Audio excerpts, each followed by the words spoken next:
สมงามผู้ที่ออกจากถ้ำผู้ทำอิฐเลยเอามาฮู้ว่าเพิ่นลงไปไปทำตามที่สังคมได้เว้าได้ว่าลงไปหานั่นหานี่เพิ่นลงไปจักคนไปมื้อใดและออกมาได้จังไดนะครับสบายดีสบายดี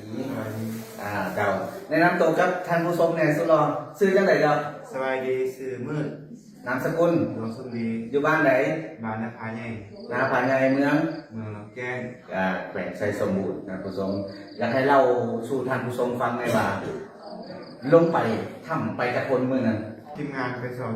ทีมหาคนเจ้าเดียวมื้อนั้นตั้งใจไปเอาปลาหรือไปเอาเนี่ยเอาเจี๊ยตัวเจี๋ย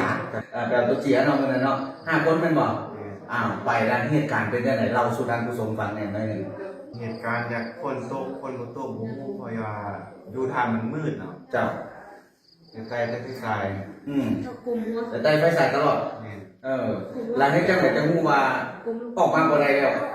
หลังจากที่เอาตัวเจี๋ยแล้วเอาขี่มันมาแล้วแล้วกลับมาสิมามีทางออกแค่ทางเดียวกลับมาทางเก่าน้ำท่วมเฮาสิออกมาทางเฮาเข้าไปบ่ได้ละบ่ได้แล้วโอ้ติดอยู่นำกัน5คนมาเลยเจี๋ยได้หลายบ่มื้อนั้นได้อยู่บ่ได้อยู่เนาะจักมือเริ่มจะมือใดหามือใดทั้งหน่วยกู้ภัยเฮาจำไปพ่อไปเห็นไปวันที่18เจ้าที่18เป็นว่าอะไรอาทิตย์บ่หน่วยกู้ภัยก็ไปพ่อเป็นจังได๋นั่งอยู่ซื่อๆมีหน่วยกู้ภัยโผล่ขึ้นมาแต่น้ำเลยบ่หรือว่าจังได๋เล่าให้ท่านผู้ชมฟังแหน่เบิ่งกล้องจักหน่อย2คนนอนอยู่เทิงเนาะเจ้าเทิงเฮานั่งไทยบนทางนั้น3คนนั่นกอดเดียวแหละจังว่าเข้าสิมาเฮาก็เอาอันหินแล้วก็ตีปลาหินเพิ่นปลาอันนี้ก็ตีต่อมันก็ดีใจบ่ได้ยินเสียงทุกโอ้นักประดาน้ำโอ้ให้ดีใจเงินอยู่ในถ้ำหั่นหมายก็ว่าน้ำบ่ท่วมเป็นบ่บอนพวกเจ้าอยู่หั่นโอ้แสดงว่ามีบ่อนให้พักอาศัยอยู่แม่นบ่ต่างแต่ว่าออกมาบ่ได้แล้วก็บ่มีอันกินยังเป็นอาหารในระยะที่อ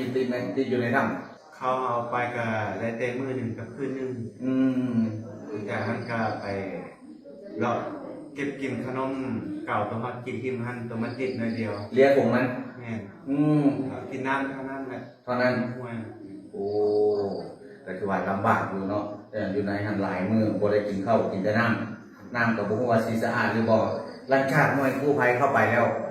อาหารที่เพิ่นเอาให้กินวิตแม่นหยังเจียวครับเจลน้ำเป็นวิตามินน้ำเกลือน้ำดื่ม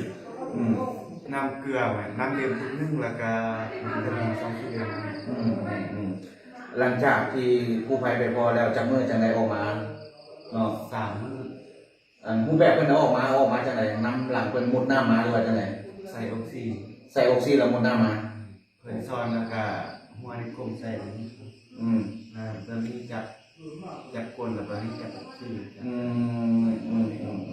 ในปัจจุบันนี้ยังอยู่ในถ้ำจักคนแค่2 คนที่มู่ไปนำกันนี่บ่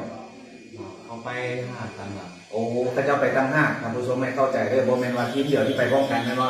เขาเจ้าไปตั้ง5คือว่า2 คนที่ยังบ่ได้เห็นที่สังคมยังสงสัยว่า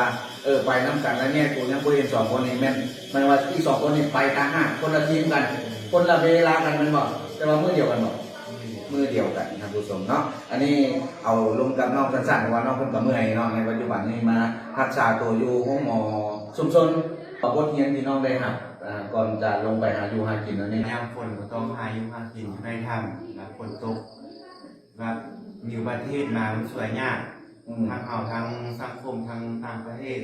เพิ่นฮู้นั่นนี่ก็มาสวยยากลำบากมีแต่นั้นเจ้า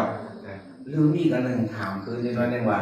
อันที่กินอยู่ในถ้ำมันสังคมในออนไลน์เพิ่นบอกว่ากินแนวฮอนคำมอนกินไม่กินตอกมันเป็นความจริงบ่บอกกับท่านผู้ชมบ่มีเด้อนี่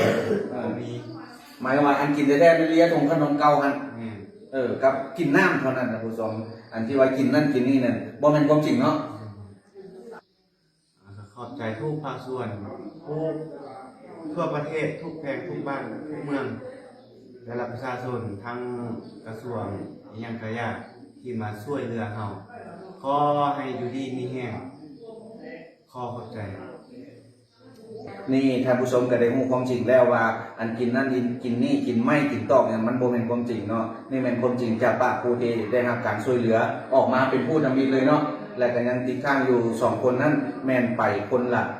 ไปมือเดียวกันแต่ว่าคนละทีมกันแต่ว่าซึ่งหน่วยกู้ภัยก็ยังสอบหาอยู่ในปัจจุบันนี้ซึ่งพวกเกี่ยวนี่อยู่ในปัจจุบัน5คนแล้วเนาะมา5คนมารักษาตัวอยู่ที่ห้องหมอนี่ห้องหมอชุมชนนี่อยู่รองแจ้งนี่แต่ผู้ชมมีแต่ถ้าฟังผลอาการเป็นจังได๋เมื่อยแฮงบ่ ตอนนี้ดีขึ้นหลาย ดีขึ้นหลายแล้วเนาะมากระพริบเมื่อยแฮงมันบ่แต่ว่าผู้นั้นยังหายอยู่ถ้าผู้ชมติดตามนำกันว่าอาการจะดีขึ้นหรือจะไหนหน่วยข่าววิทยุกระจายเสียงแห่งชาติเราของเราลงมาก็ติดสถานการณ์ในปัจจุบันนี้แล้วก็จะรายงานให้ครับผู้ชมได้รับรู้เป็นระยะเริ่มแต่ตอนนี้เป็นต้นไปขอขอบใจที่ท่านที่ตามรับชมสบายดี